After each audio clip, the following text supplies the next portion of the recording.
This is a BLDS, Black Baby Doing Shit production. COC and the world gonna know. Fake loyalty that test your souls.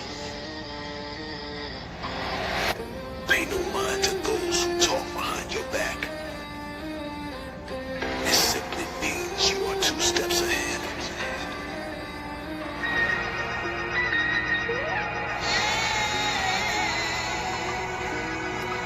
Riot's beats, make it funky.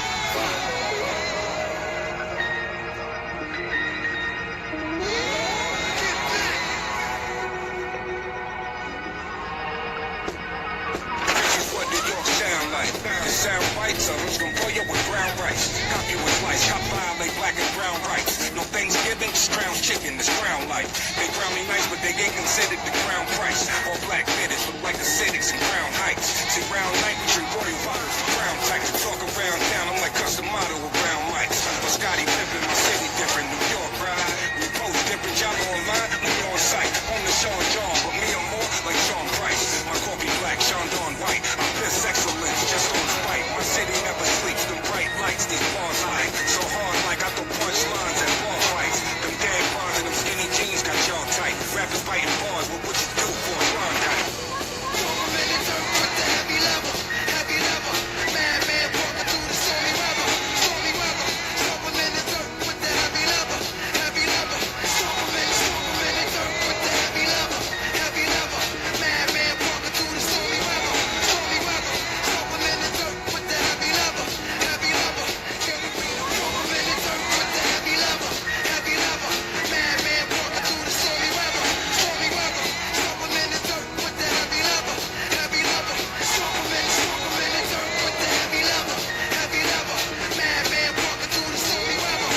This is a BLDS, Black Baby Doing Shit production. COC and the world gonna know.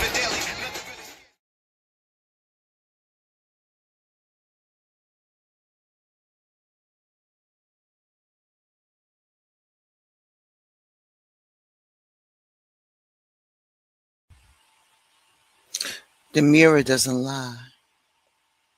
It doesn't lie. The funny thing about side eye is after a while you stop thinking you're the only one who doesn't do it. That's exactly where I was.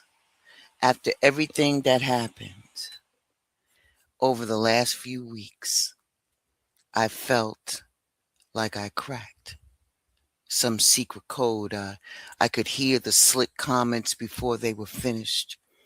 I could tell the difference between somebody celebrating you and somebody tolerating you. I noticed the fake laughs, the backhanded compliments, the questions that sounded innocent but were really fishing for information. Once you see it, you can't unsee it.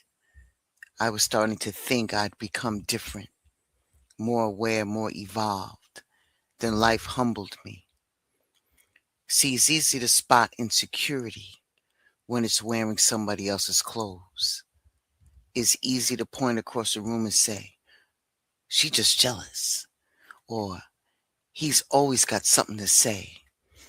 It's a whole lot harder when they say that you have the same feeling that walks into your own mind and sits down without introducing itself. Because here's what nobody tells you.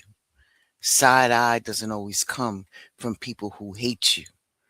Sometimes it comes from good people having a bad moment. From people who are tired, feel overlooked, who've been waiting on their own breakthrough so long that somebody else's blessing accidentally shines a light on what they feel that they're missing.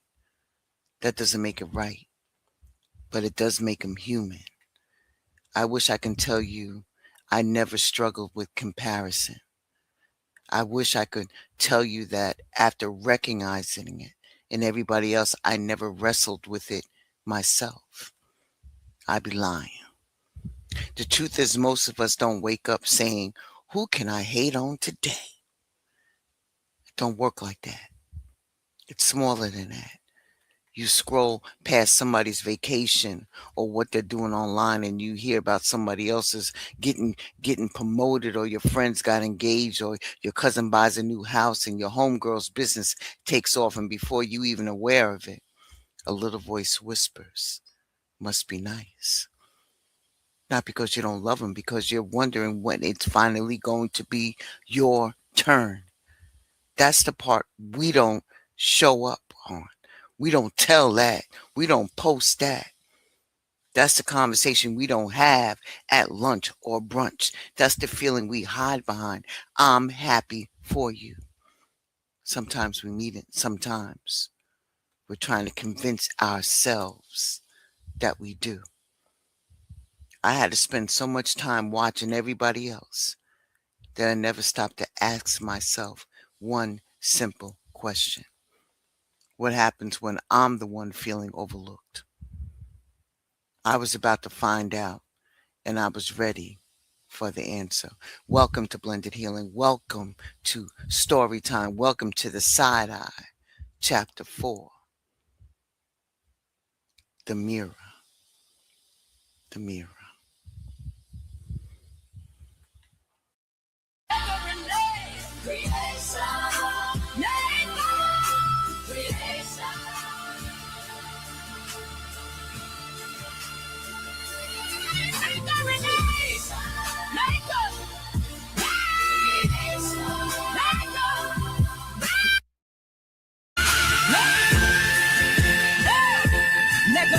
Creations. Necka Renee Creations. Necka Renee. Yeah. Necka Renee Creations. Necka Renee Creations. Necka Creations.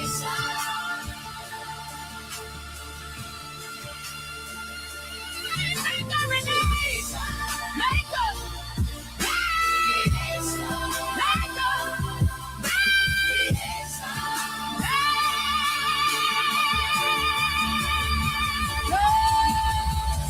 Renee Creations. Becca Renee.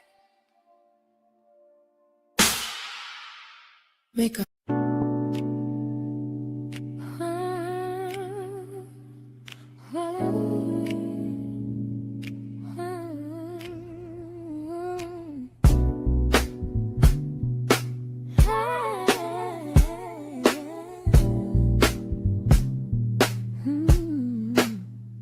There are conversations we don't say out loud.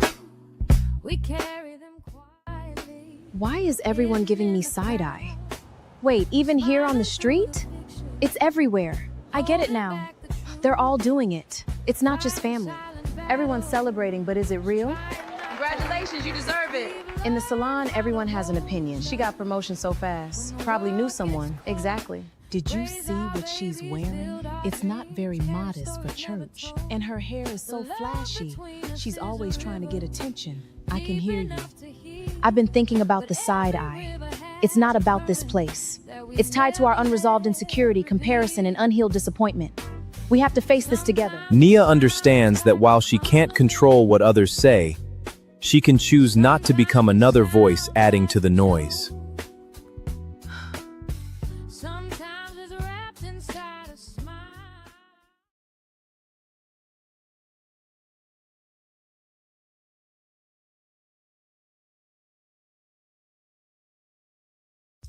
Deep bow to our sponsor of the show, Mecca Renee Creations.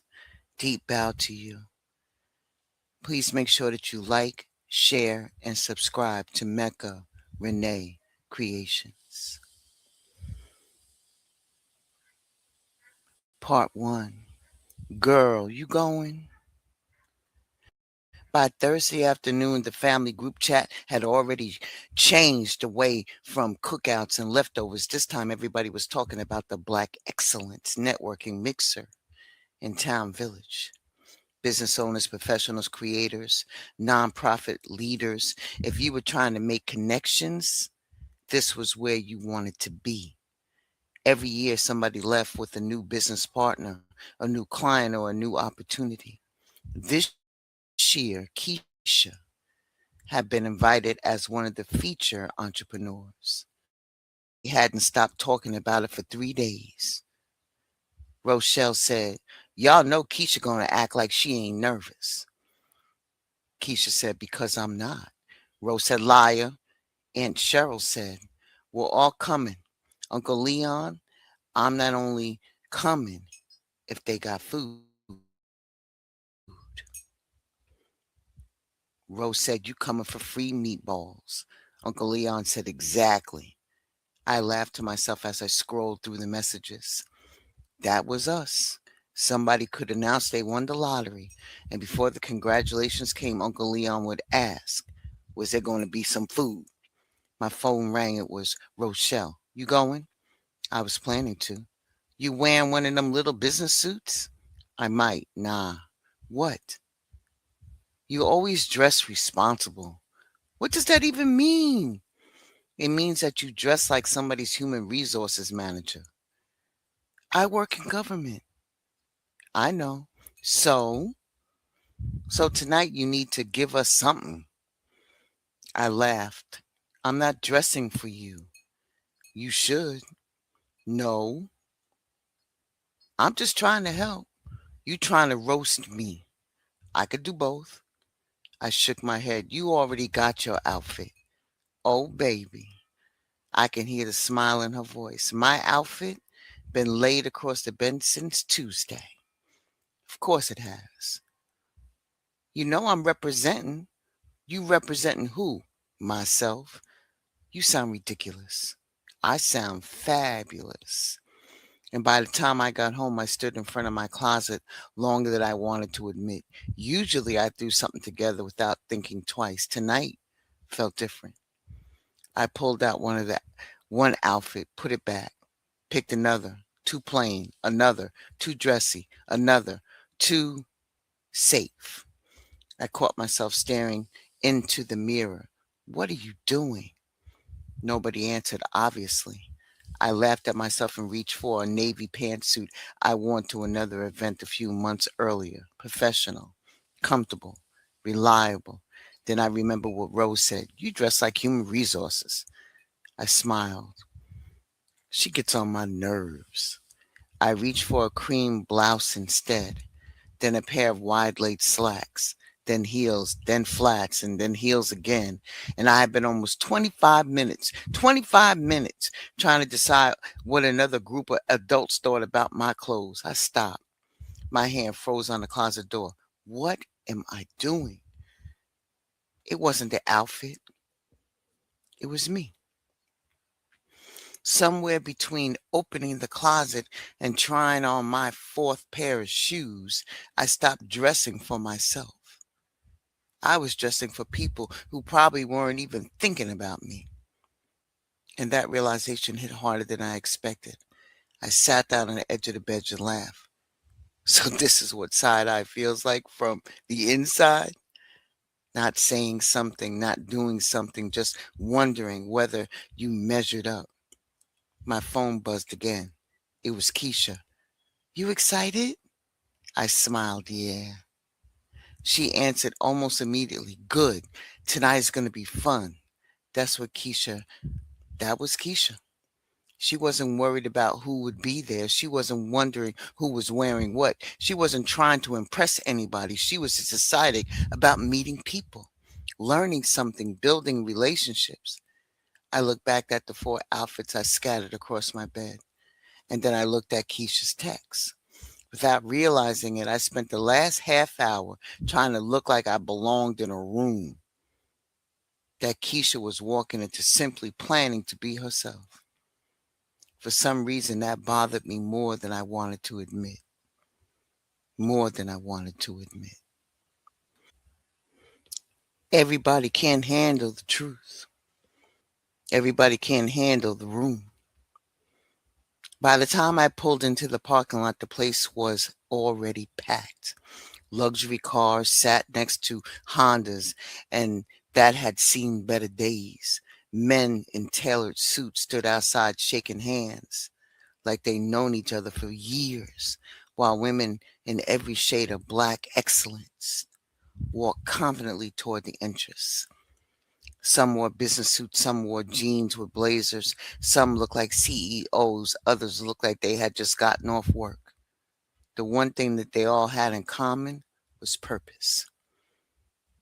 Everybody came hoping to leave with something that they didn't have in when they walked in. Rochelle was already standing near the entrance when she spotted me. There she go. She looked me up and down. She's like, what? I'll allow it. You'll allow what? You finally stopped dressing like you came to terminate somebody. I laughed. I said, I should have left you home. You would have missed me. She hooked her arm through mine, and as we walked inside, I always miss you after you leave. Ballroom buzzed with conversation tables lined the room, each representing a different business or organizations. Candles flickered in the centerpieces, while a jazz trio played softly near the stage. Everywhere I looked, people were exchanging business cards, taking pictures, hugging old friends, and introducing themselves to complete strangers, like they've been waiting for this moment all year. This is nice, I admitted. It always is, Rochelle said. You know what I like? What? Ain't nobody asking you where you work first. I looked around and she was right. People were asking different questions. What are you building? What are you passionate about? How can I support you? When did you start? It felt refreshing. Then we heard applause and the MC walked out onto the stage. Good evening, everyone. Tonight is about celebrating Black excellence, Black entrepreneurship, and Black collaboration. Ro leaned over. I like him already. Because there's enough room for all of us to win. The audience applauded again. I smiled. If only everybody believed that. A few awards were handed out before the MC announced the featured entrepreneurs.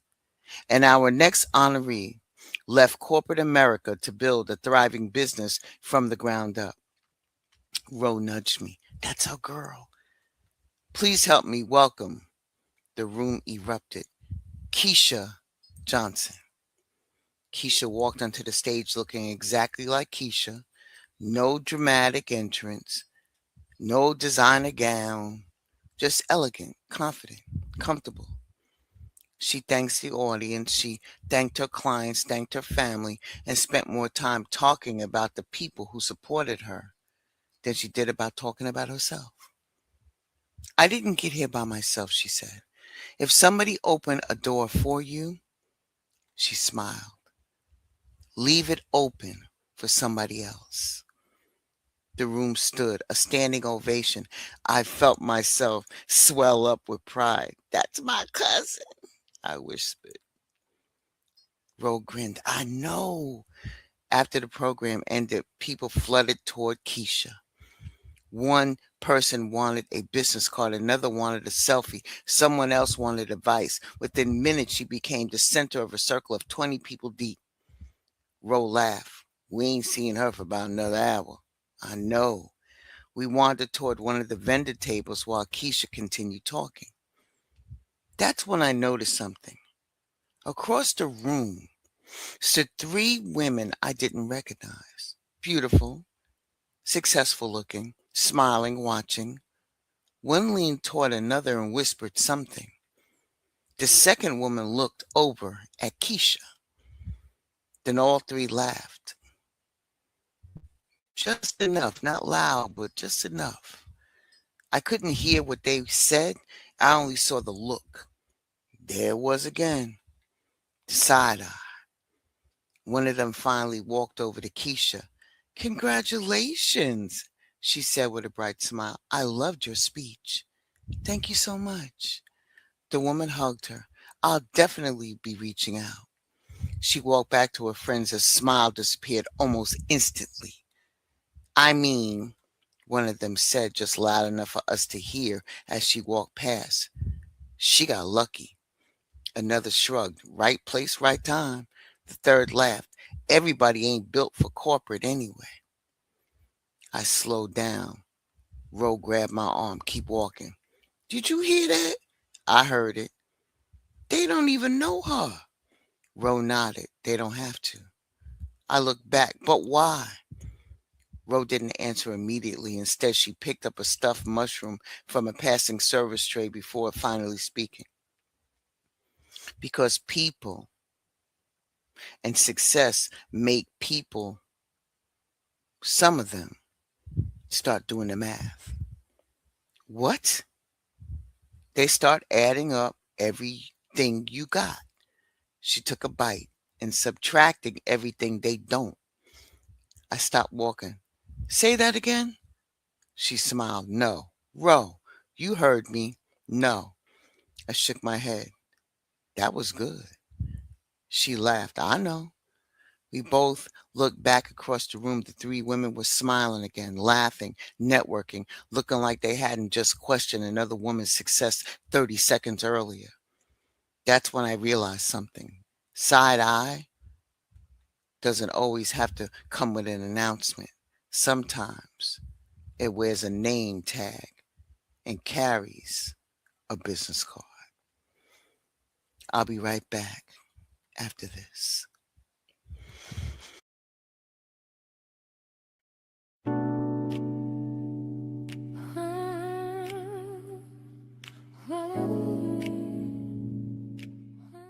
It's your girl, Rochelle, Rhoda, my peoples. Yo, that's crazy. The shade of it all. What's about to happen next? The tea is hot. Blended will be right back.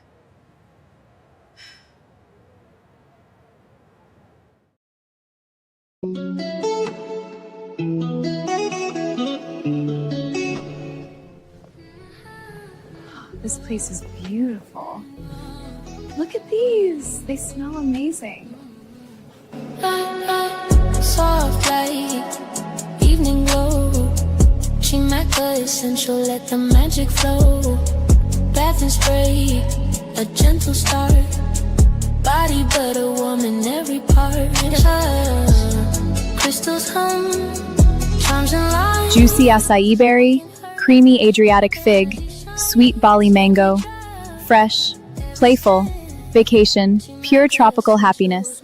Oh, I'm buying this immediately. This exotic fruit body moisture smells amazing. I'm getting it. You guys have to try it. This body moisture and other products are available at chamakaessentials.com. See you in the next experience.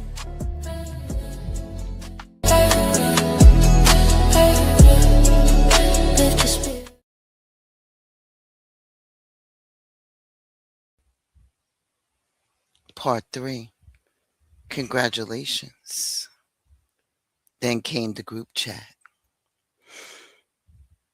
The networking mixer wrapped up the way most events do. Nobody actually left when it ended. Folks stood in little circles near the exits, talking, exchanging numbers, promising to support each other, taking one last picture before heading home. The parking lot became an extension of the event. Car doors stayed open while conversations kept going. Somebody was still handing out business cards 20 minutes after the lights inside had been turned off.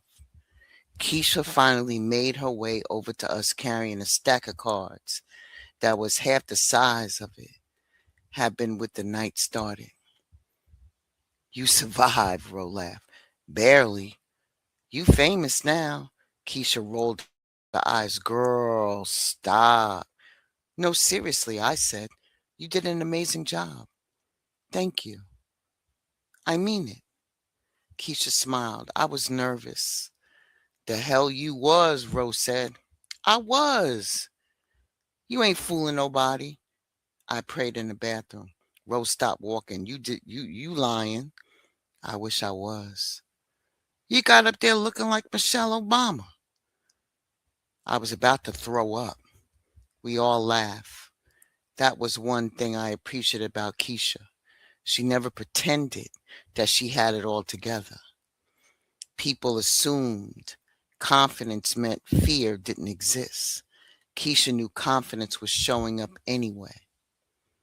We hugged goodbye in the parking lot and before everyone headed home. By the time I got to my front door, kicked off my heels, changed into sweatpants, my phone buzzed. The family group chat. I smiled right on schedule. Aunt Cheryl, Keisha, baby, I'm so proud of you. Uncle Leon, you represented the family well. Rose said, she ain't cry. I owe somebody $20. Keisha laughed. Pictures start pouring in into the chat. Selfies, stage photos, family photos.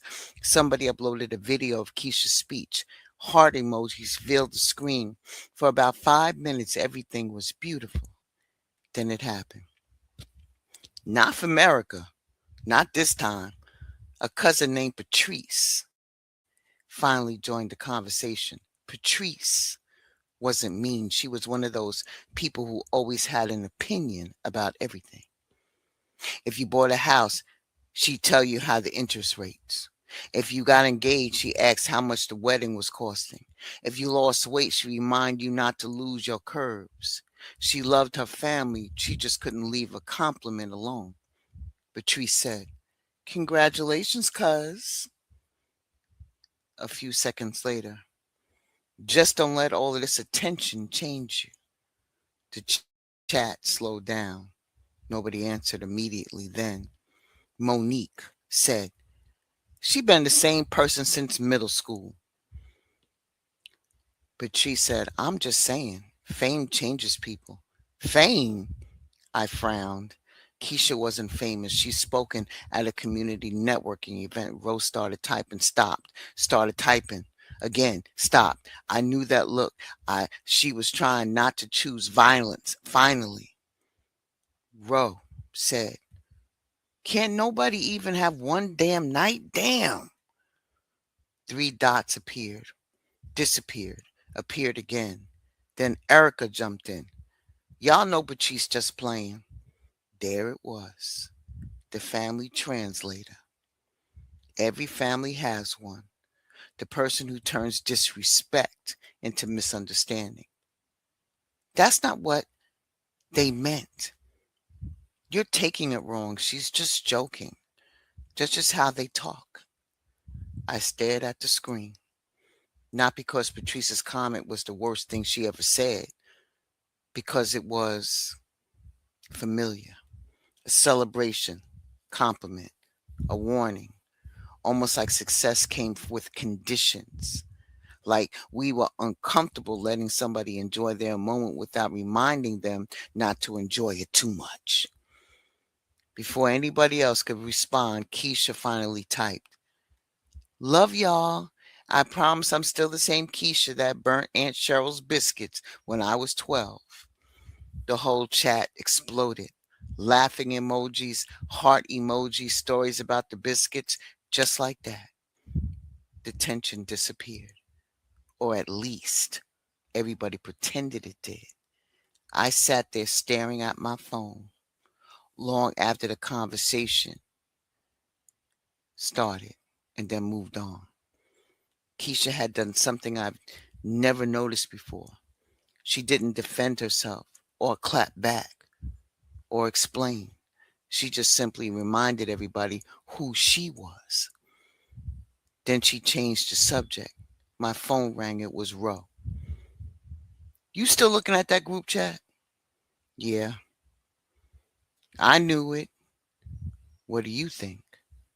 Ro sighed. I think Keisha is smarter than all of us. What do you mean? She know exactly what's happening. I sat up straighter. You think? She noticed? Nia. She paused. You think tonight was the first time somebody tried to humble her? The room went quiet. I never thought about that. Ro continued. When people start growing, this ain't new to them. What do you mean? They've already learned something the rest of us still figuring out. What's that? Rose's voice got soft. You don't have to answer every side eye. I didn't say anything because for the first time I wondered how many comments Keisha had quietly ignored that I never even noticed.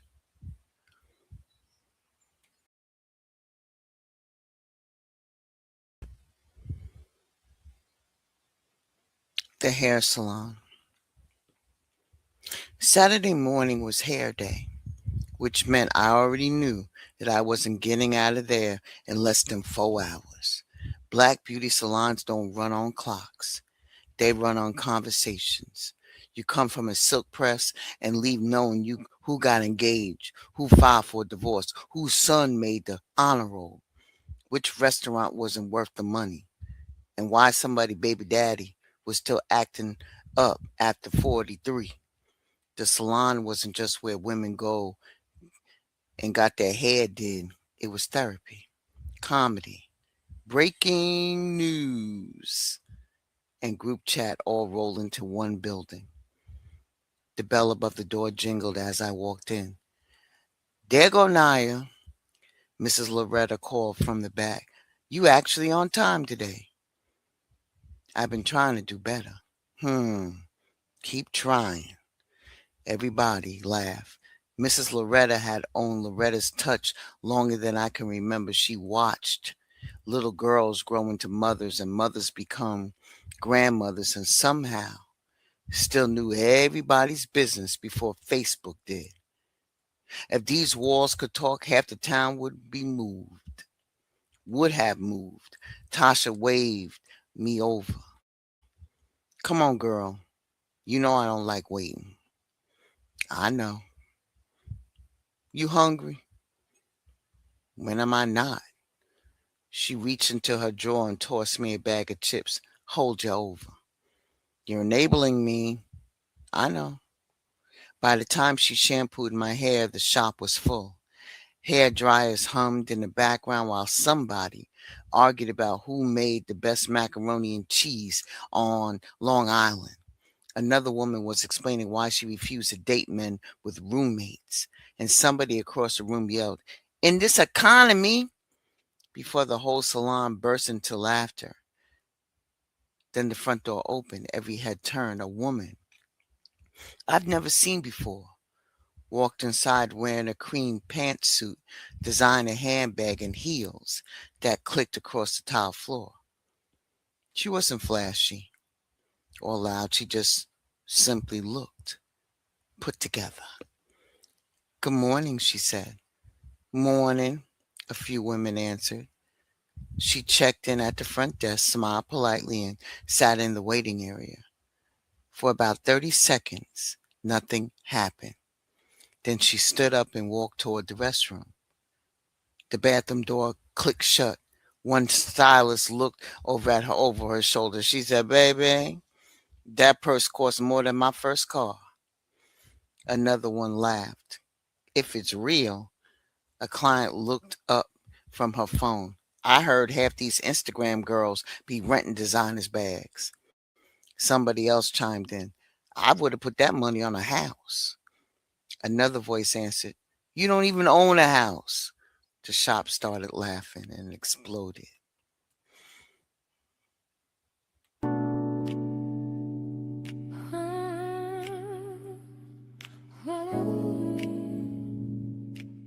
Hey y'all, it's me, Nia. I hope you are enjoying the story time with Blended. Ooh, lots of shade up in here. Stay tuned. We will be right back after this message or whatever it is Blended do. Ooh, that was a bit shady.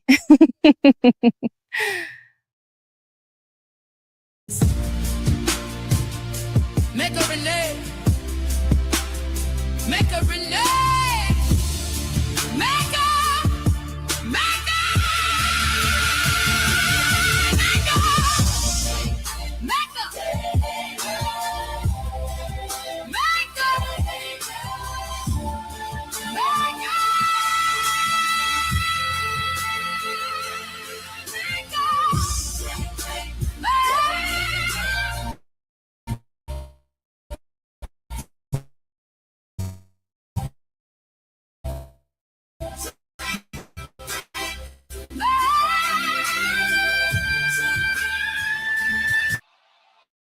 creations.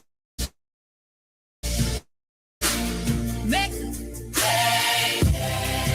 maker, and maker, maker, yeah, maker, and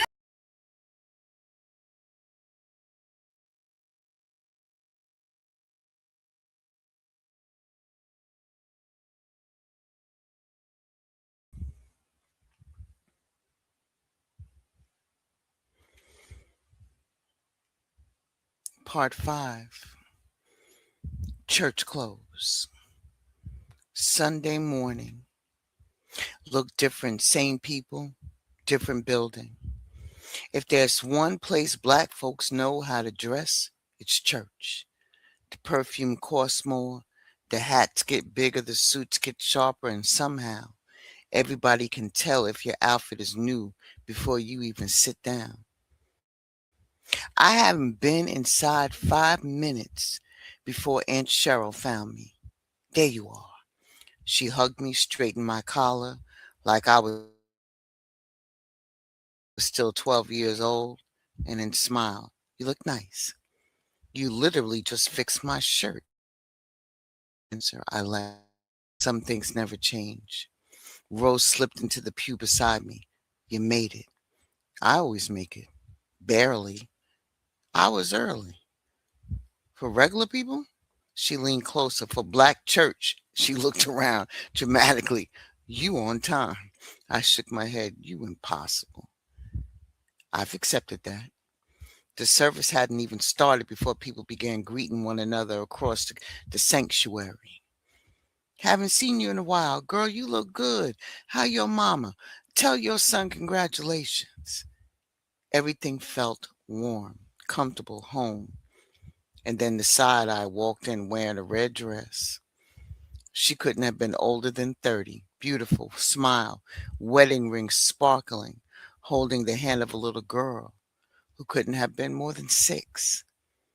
An older woman behind us leaned toward another usher. Who is that? That's Marcus's new wife. Oh, that little oh, I knew that sound now. I thought he was already married. He was. That's a new one? The second woman nodded slowly. She pretty. A pause. Young though. Another pause.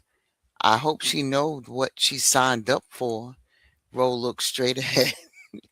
I could tell she heard every word. The young woman smiled at people as she walked by, completely unaware. Another whisper floated behind us.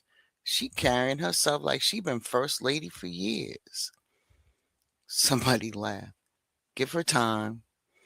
I turned around just enough to catch a glimpse of the women talking, both smiling, both holding Bibles, both looking exactly like everybody's favorite church aunt.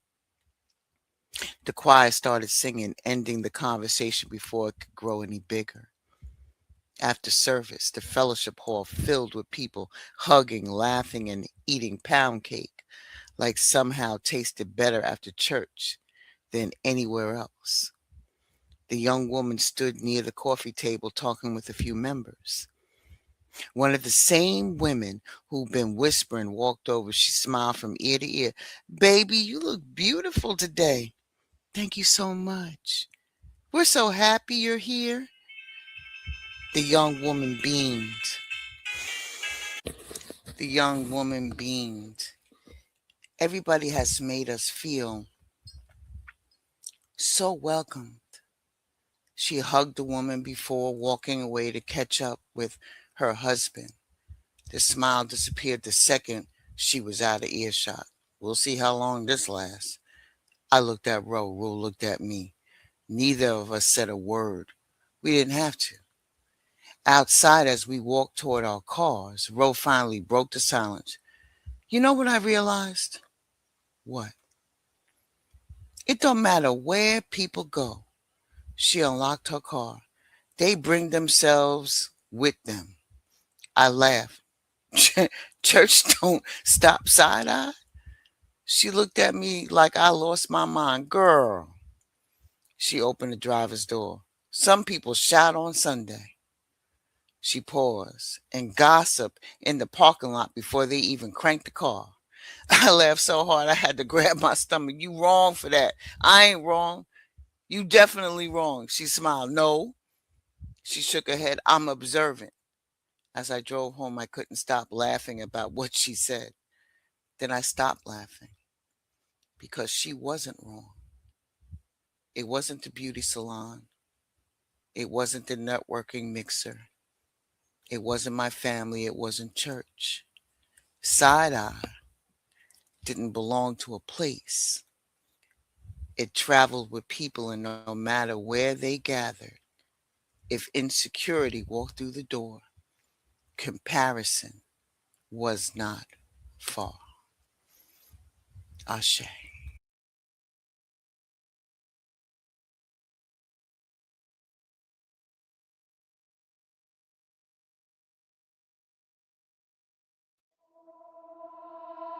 This is a Mecca Renee Creations, baby.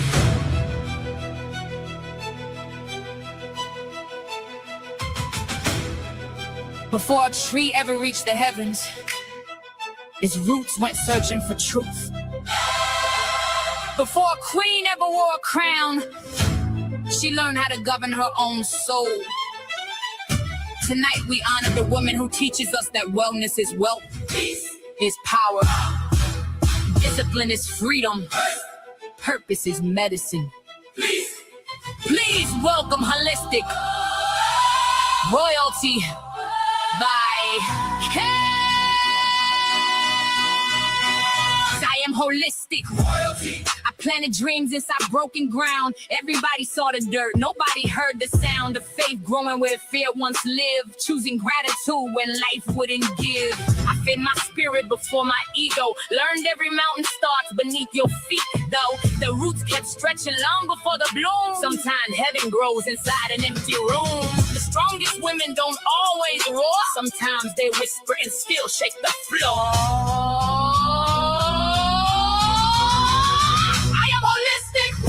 I stopped chasing crowns and started growing roots because storms don't uproot what wisdom has already rooted. Holistic royalty. See, everybody wants the harvest. You respect the soil. Everybody wants diamonds. You understand pressure. Everybody wants peace. You discipline their thoughts. Everybody wants purpose. To protect their spirit. So I meditate before I motivate. I pray before I participate. I detox before I decorate. Because inner wealth always pays the greatest interest. I feed my mind books. I feed my spirit stillness. I feed my body discipline. I feed my purpose consistency. Royalty isn't inherited, it's cultivated. Water the seed even when nobody sees. Trust the process even when nobody believes. Roots grow in darkness before flowers ever meet the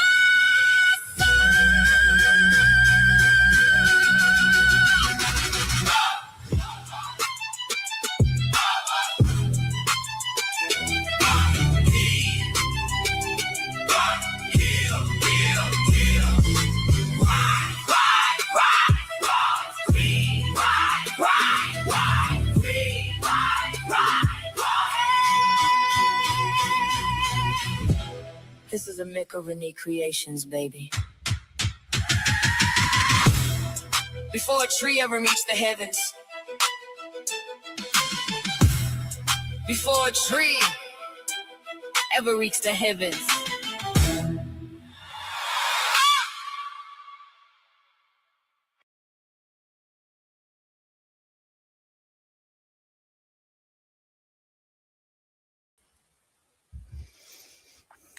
Please like, share, and subscribe to our sponsor of this series and the show, Mecca Renee Creations.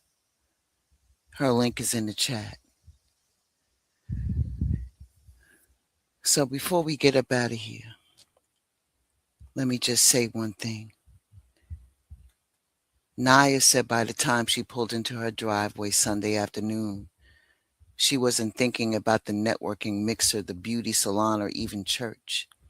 She was thinking about people, different places, different conversations, different personalities, the same behavior. She spent weeks trying to figure out where the side eye lived, and she finally had her answer. It doesn't belong to one family, neighborhood, or a church, or one group of friends. It follows people wherever they go. They give it a different address and they'll show up wearing different clothes, using different words, and hiding them behind different smiles. What surprised her most wasn't that people compared themselves to each other, because we all do that from time to time. It was how normal it was made. Nobody announced that they were insecure or admitted that they were measuring somebody else's life against their own. Instead, it slipped into conversation so naturally that most people didn't even recognize it. A compliment would turn into a warning.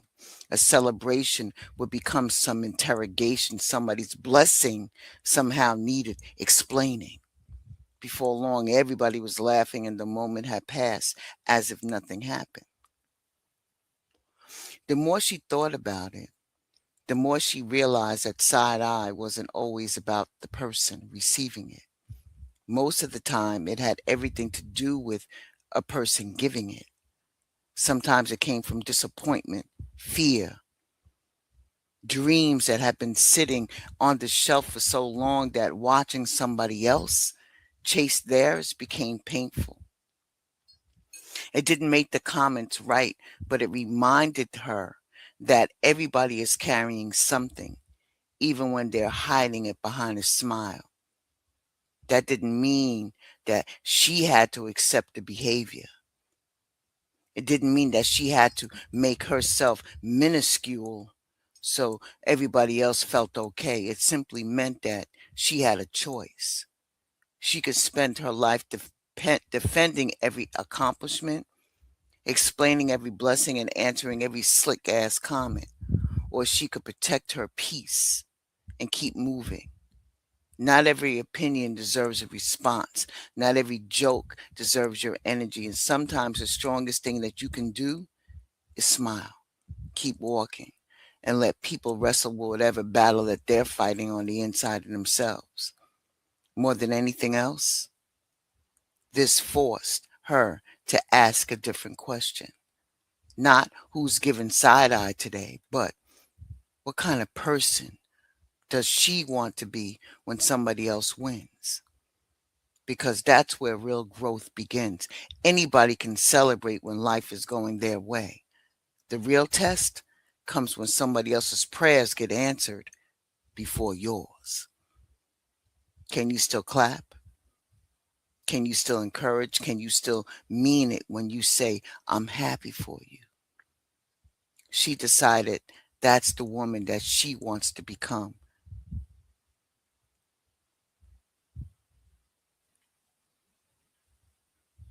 She just wants to be the one who can genuinely celebrate another woman's light without feeling like it meant that hers shined any less. Because maybe that's how we can finally break the cycle. One conversation, one choice, one celebration at a time. Ashe and deep bow to you. I hope you enjoyed chapter 4. And I will see you all on the next chapter. Be well, stay safe. Ashe and deep bow to each and every one of you. To each and every one of you. Alicia Dion, take us out.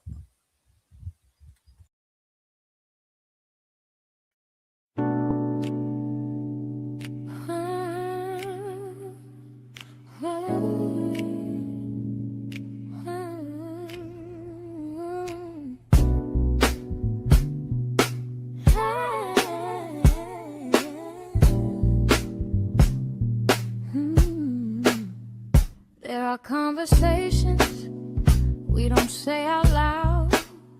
We carry them quietly. Why is everyone giving me side eye? Wait, even here on the street? It's everywhere. I get it now.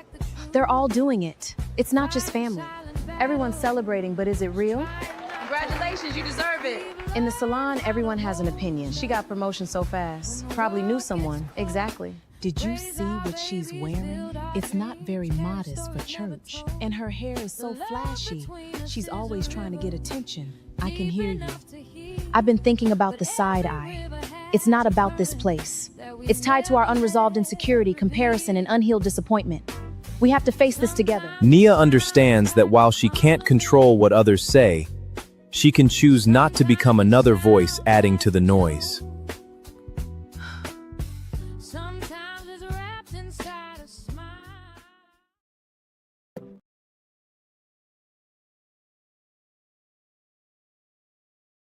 Hope you received what you needed today. Thank you for coming by and spending some time with me.